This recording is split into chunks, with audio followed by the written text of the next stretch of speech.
compañeros de la CELAC, de la América Latina y el Caribe nuestro. En primer lugar, quiero agradecer y felicitar al gobierno de la presidenta Xiomara Castro, a nuestro anfitrión el día de hoy, compañero, colega y amigo Eduardo Enrique Reina, a todo el staff de la Cancillería hondureña que nos ha brindado no solo una absoluta atención de hermanos, solidaria, de acompañamiento, sino también una dirección del debate de altura política y que nos permite llegar aquí, bueno, a tratar los temas más sensibles de nuestra región y del mundo. Creo que cuando hablamos de la CELAC, nosotros, los latinoamericanos y caribeños, siempre debemos recurrir a Bolívar, a Simón Bolívar, que cuando convocó hace más de 200 años, hace 201 años, en 1824, que convocó el Congreso Anfictiónico de Panamá a realizarse en 1826, decía que era una idea grandiosa pretender formar de todo el mundo nuevo una sola nación con un vínculo que ligue sus partes entre sí y con el mundo. Y yo creo que ese es el espíritu de la CELAC. Un vínculo que nos una a todos y que además nos permita enfrentarnos a los grandes desafíos globales que hoy en día nadie tiene duda que son de una dimensión bastante grande y bastante importante. Estamos viviendo una época, indistintamente de la ideología y de la percepción que tengamos de cuál es el destino o cuál es la forma de gobierno, indistintamente de todo eso tenemos una realidad, que es la realidad que hay un mundo complejo, un mundo que está sometido a transformaciones importantes, un mundo donde se están retando las reglas y las normas y las leyes que conocemos y que nos dimos después de la Segunda Guerra Mundial, la creación de las Naciones Unidas, su carta, los distintos organismos internacionales y multilaterales que lo componen. Yo creo que no hay duda que estamos ante un escenario donde se está retando todo eso. Por las razones que fueran. Porque no han dado respuesta, porque son necesarias para ciertas corporaciones avanzar sobre ellas, etcétera. Pero nosotros tenemos que tener una posición. Y la posición, yo creo que acá todos somos miembros de la Organización de Naciones Unidas y todos hemos jurado sobre su carta y la creemos y creemos que es la vía para avanzar sobre ella. Así que creo que nos unen muchas cosas. Además nos une el espíritu latinoamericano y caribeño, ¿no?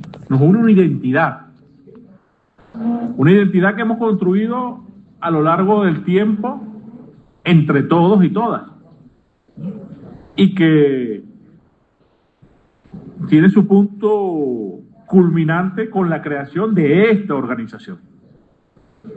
De esta organización que tiene unos principios básicos, como lo decía nuestro querido canciller Valdrak, y lo decía también el compañero Bruno, y lo han dicho otros compañeros y compañeras en todas sus intervenciones. Creo que todos lo han dicho. Es decir, nos unen unos principios. Y esto lo digo porque, bueno, hay un debate que se ha abierto, interesante, importante, sobre los llamados consensos, o el llamado consenso, necesario para alcanzar acuerdos y para plasmarlos en declaraciones, en pronunciamientos que como región podemos. Y Venezuela lo dice y apoya las intervenciones anteriores que lo han reafirmado. El consenso no es simplemente plasmar lo que no nos es incómodo en una declaración. Y solamente buscar lo que nos es cómodo en una declaración. Eso no es un consenso, eso no es un ejercicio de consenso. El ejercicio de consenso es tener el valor, la valentía, la fuerza como región para decir las cosas importantes. Porque hay un consenso, el sol sale por el este y se mete por el oeste, son consensos. Lo decía Bruno esta mañana, la Tierra es redonda, hay miles de consensos. Ahora, realmente eso es lo importante en esta reunión. Creo que debemos hacer una reflexión sobre ello y nosotros vamos a estar en el consenso, por supuesto. Vemos que la declaración de 8 puntos es una declaración realmente que no dice las cosas importantes, aunque toque algunos temas que son importantes. No lo dice. Y nosotros tenemos que, y además no es el espíritu del debate que ha habido aquí, hacia un lado o hacia el otro. Y el mundo debe saber qué es lo que estamos debatiendo. Porque eso es mostrarse con unidad en la diversidad de opiniones. Y creo que aquí respaldamos a la presidencia pro tempore de Honduras en el esfuerzo que está haciendo, en su liderazgo acá, para poder avanzar sobre los temas importantes. Y nosotros somos acá los cancilleres, las cancilleras. Supone que tenemos un grado de autonomía y de un poder de decisión importante y de poder recomendarle a nosotros. Pero no puede desaparecer, decía yo en la primera intervención temprano, de una declaración principios que son principios fundacionales de nuestra organización. La libre autodeterminación, que se ve reflejada luego en pedir que no se puede aplicar sanciones o bloqueos contra los pueblos. Eso en las otras 8 cumbres de jefes de Estado, jefas de Estado y de gobierno ha sido, ese es un principio que ha variado para decir que ahora no es un principio. O no podemos poner por encima un tema ideológico, decir ahora este gobierno me gusta, no me gusta, o sea, realmente eso no es un elemento para esto, ni significa arriar banderas ideológicas de nuestro gobierno. Yo quiero que nosotros retrocedamos un poco en el tiempo, cuando se fundó esta organización. ¿Quiénes eran los líderes que fundaron esta organización? Allí podemos ver líderes en el espectro político más amplio posible. ¿Quién tiene duda? El caso de Venezuela, presidida por nuestro comandante eterno, Hugo Chávez. Y nuestros hermanos en Colombia, presidente Álvaro Uribe Vélez, ubicados en 2 extremos del pensamiento ideológico. Y fueron capaces de colocar al frente la unidad, y el consenso dijo las cosas importantes en ese momento. Creo que eso es una demostración que no se trata de arriar banderas, porque incluyamos cosas importantes en esa declaración. Y tendríamos que ver qué cosas estamos excluyendo hoy en día, que no excluíamos antes. ¿Por qué las excluimos? Vamos a reflexionar un poco. ¿Por qué excluimos de nuestras declaraciones ciertos elementos hoy que ayer no excluíamos? ¿Qué ha variado? Que no sea algo, digamos, sustantivo, fuerte. Evidentemente, si hacemos un análisis, vamos a encontrar que la situación hoy en día es la misma situación que nos llevó en posiciones, en gobiernos de posiciones distantes ideológicamente a tener consenso en determinados temas importantes del mundo. Responsablemente yo llamo a este grupo de cancilleres y cancilleras a que avancemos en esos temas, indistintamente de las diferencias que podamos tener ideológicas de cómo vemos ciertos aspectos en el mundo. Porque allá afuera, más allá de nuestros gobiernos, hay pueblos que nos están viendo. Hay 33 pueblos que nos están viendo, que nos evalúan. Hay 33 pueblos que sufren, que padecen, que viven y que demandan a esta organización una posición mucho más firme, mucho más valiente y mucho más cohesionada en aspectos que son sensibles e importantes. Nosotros hemos construido importantes consensos a lo largo de la existencia de la CELAC. Nosotros construimos consenso sin intervención del colonialismo, sin ninguna intervención, por eso nació la CELAC. Creamos una zona de paz, aprobado en el 2014 en La Habana. ¿Quién está en contra? Bueno, estaba ahí, ¿no? Consenso importante, ¿no? Pero además hemos conseguido consenso en materia de salud, materia de educación, materia de ciencia y tecnología, en distintas materias. O sea, sí lo podemos hacer. Y esto nos anima a nosotros a ver al futuro, a pesar de las dificultades que podamos ver actualmente, nos anima a ver al futuro, porque somos capaces de construir esos procesos. Nosotros creemos firmemente que la CELAC debe seguir avanzando. Y recordemos que en la época de la pandemia, la CELAC estuvo herida de muerte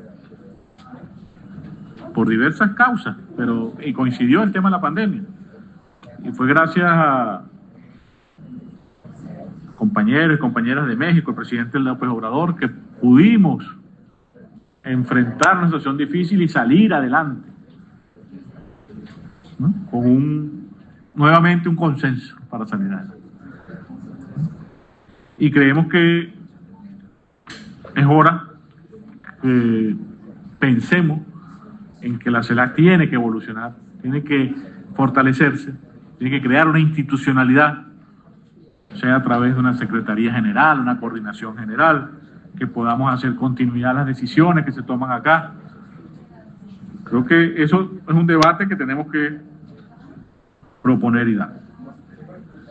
Hoy en día el escenario no es el mismo escenario de hace un año, prácticamente no es el mismo escenario de hace un día, todos los días varía, ¿no? Estamos en el medio de una guerra arancelaria y comercial que amenaza con una gran recesión mundial. ¿Quién duda de eso? ¿Quién duda? Digámoslo aquí, pues, ¿no? Si no lo queremos colocar en una declaración, digamos, ¿quién duda que estamos al frente de un riesgo muy grande de recesión mundial que nos afecta a todos, que somos vendedores de materias primas, de commodity, de productos agrícolas y alimentarios? Todos ellos se van a ver afectados. ¿Creemos que no nos va a afectar una guerra comercial a nosotros? Indistintamente de qué posición tengamos. Yo creo que todos estamos claros que una guerra comercial nos afecta a todos. Y debemos estar unidos en pedir que no haya una guerra comercial, en evitarla, en tomar acciones para protegernos.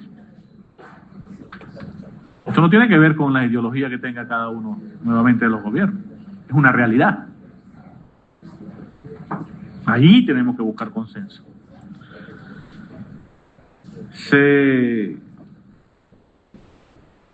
Se hace necesario que esta región y repito, recurriendo nuevamente a Bolívar cuando decía que es una grandiosa idea el tema de que el nuevo mundo teja vínculos entre sí y vínculos con el resto del mundo. Bueno, también la CELAC es una oportunidad para relacionarnos con el resto del mundo. El 13 de mayo tenemos una gran oportunidad con lo que es de facto la primera economía mundial, que es China. Bueno, Venezuela apoya ir a ese encuentro con una posición unida, una posición de Latinoamérica y el Caribe verdadera. Creo que es una oportunidad. En este momento precisamente se nos da esa oportunidad. No la desperdiciemos, compañeros y compañeras. Hay que hacer ese esfuerzo. Y así como con China, bueno, con los BRICS, con el ALBA TCP, con la Organización de Cooperación de Shanghái, hay un mundo emergente que está allí y que debemos nosotros promover la inserción de Venezuela, de Latinoamérica en esos polos emergentes que nos van a permitir enfrentar todos los desafíos de este siglo XXI, incluyendo estos de amenaza de guerra comercial y guerra económica, en la cual estamos en el medio y que no tenemos que, estamos en el medio del huracán, ¿no? Y debemos, pero esas no son las únicas amenazas que enfrentamos, ¿no?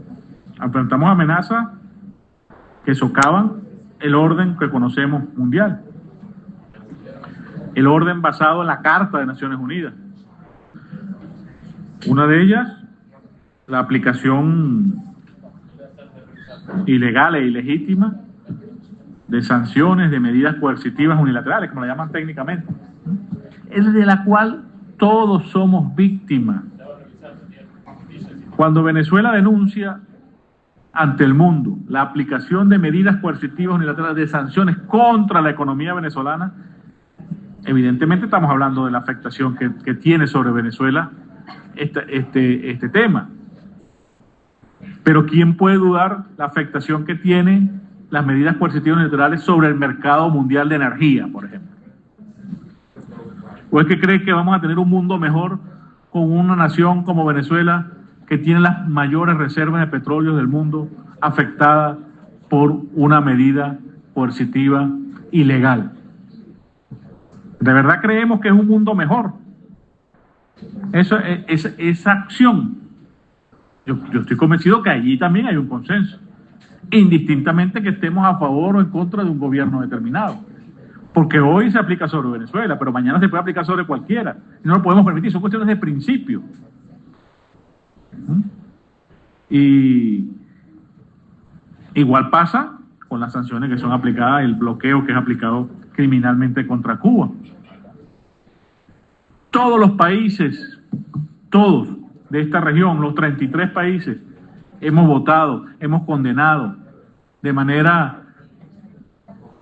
recurrente durante más de 30 años, 33 años. Hemos condenado en Naciones Unidas, en la Asamblea General de Naciones Unidas, el bloqueo contra Cuba. ¿Qué cambió? Ese es un consenso mundial, ni siquiera es un consenso regional, porque es una cuestión de principio. Lo hemos condenado en el Consejo de Derechos Humanos recientemente, la semana pasada, varios países que están acá hoy votaron reconociendo que las medidas coercitivas unilaterales violan o ayudan o afectan el disfrute de los derechos humanos de los habitantes. Entonces, seamos coherentes con esas posiciones. Venezuela ha sido víctima de más de 1000 sanciones.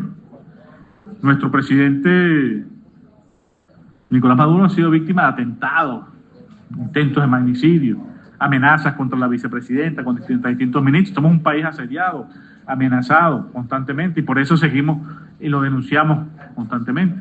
Ayer el presidente Maduro lo denunciaba públicamente, la intención de promover precisamente en contra de esta organización de la CELAC un ataque a una plataforma petrolera de la ExxonMobil, que está ubicada precisamente en un territorio que no ha sido delimitado y que Venezuela pudiera tener derechos sobre ese territorio, y ahí opera una plataforma de la ExxonMobil y que pretendía, el presidente lo denunció ayer, ser dinamitada, ser atacada para crear una operación de falsa bandera y poder durante esta cumbre de CELAC exhibir un evento catastrófico, digamos, en una región y afectar nuestra región de paz.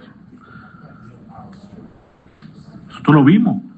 El secretario de Estado de Estados Unidos recorrió el Caribe hace poco, atacó el programa de médicos cubanos, atacó los derechos de Venezuela sobre su soberanía y su territorio, atacó todo lo que pudo haber atacado.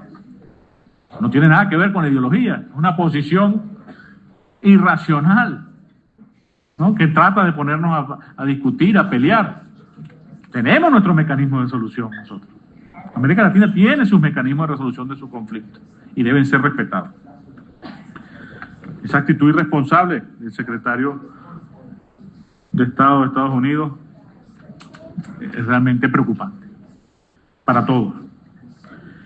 Además de eso, hay un fenómeno que también nos ha afectado a todos por igual, que es el tema de la migración.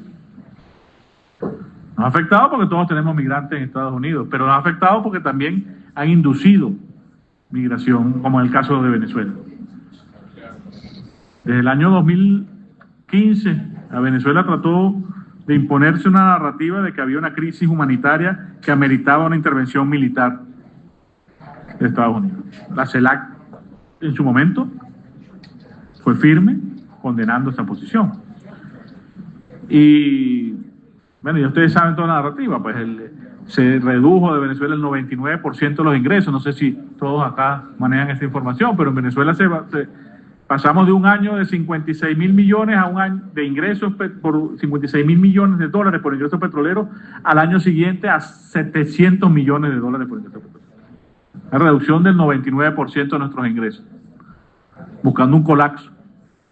Pero además se crearon medidas de atracción de la migración, sin desmedida, irresponsable, sin documentación, sin valoración de los migrantes. Se promovía el ingreso a Estados Unidos sin ningún tipo de verificación, sin papeles siquiera, solo el hecho de ser venezolano. La famosa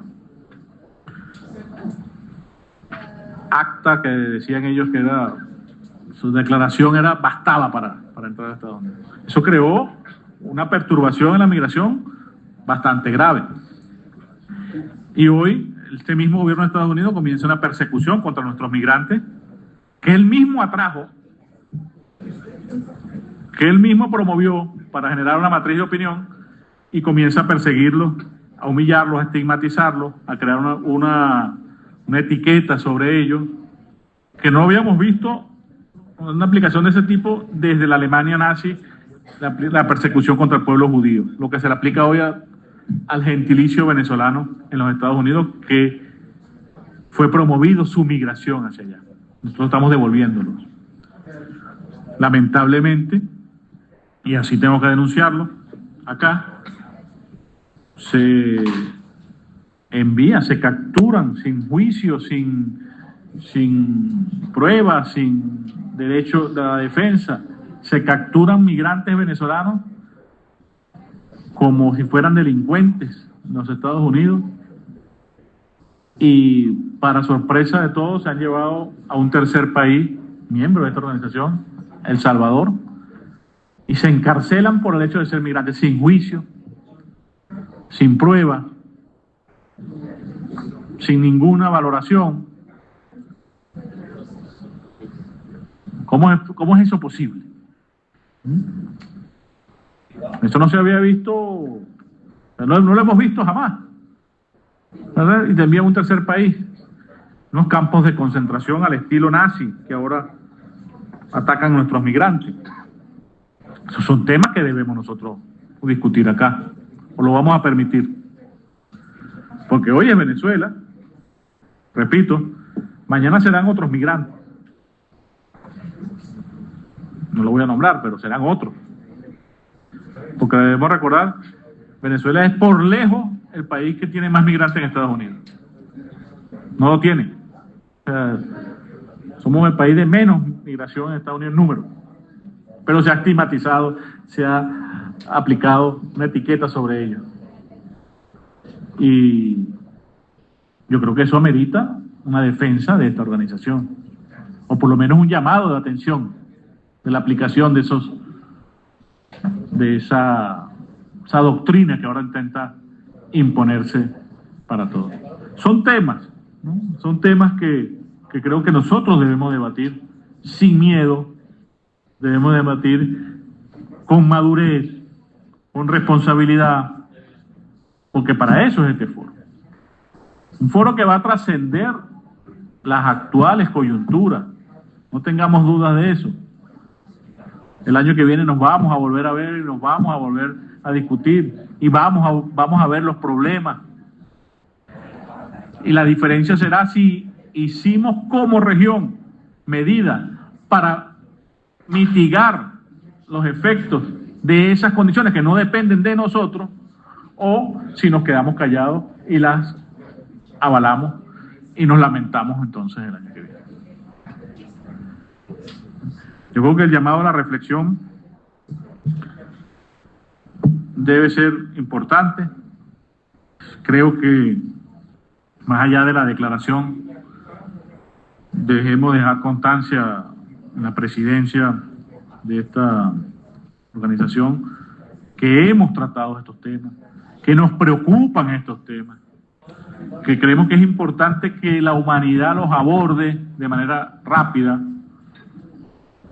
y que reiteremos que la única forma de enfrentarlos y salir victoriosos es hacerlo de manera unida, indistintamente, repito, de la posición ideológica que puedan tener nuestro gobierno, porque esto trasciende todo eso.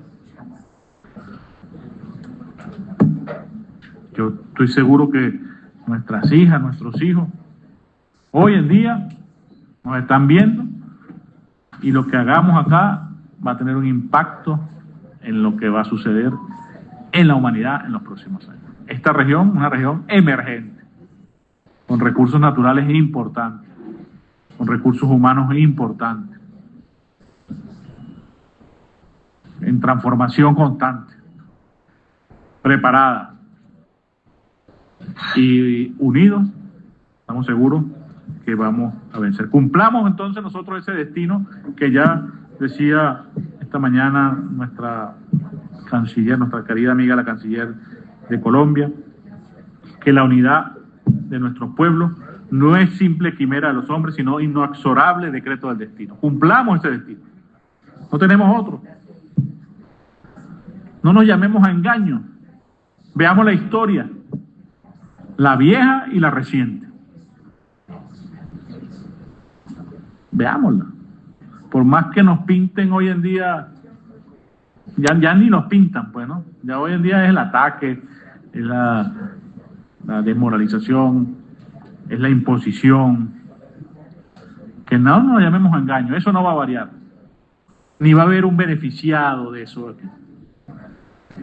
La única forma de beneficiarnos es hacerlo juntos y poder fijar una posición firme como región. Si algunos gobiernos de esta región sienten que no pueden decirlo por determinada razón, en Venezuela los pueblos de ese país tendrán una voz que lo dirá, que lo gritará y que lo defenderá en función del futuro de nuestro pueblo. Muchas gracias, compañeras y compañeros.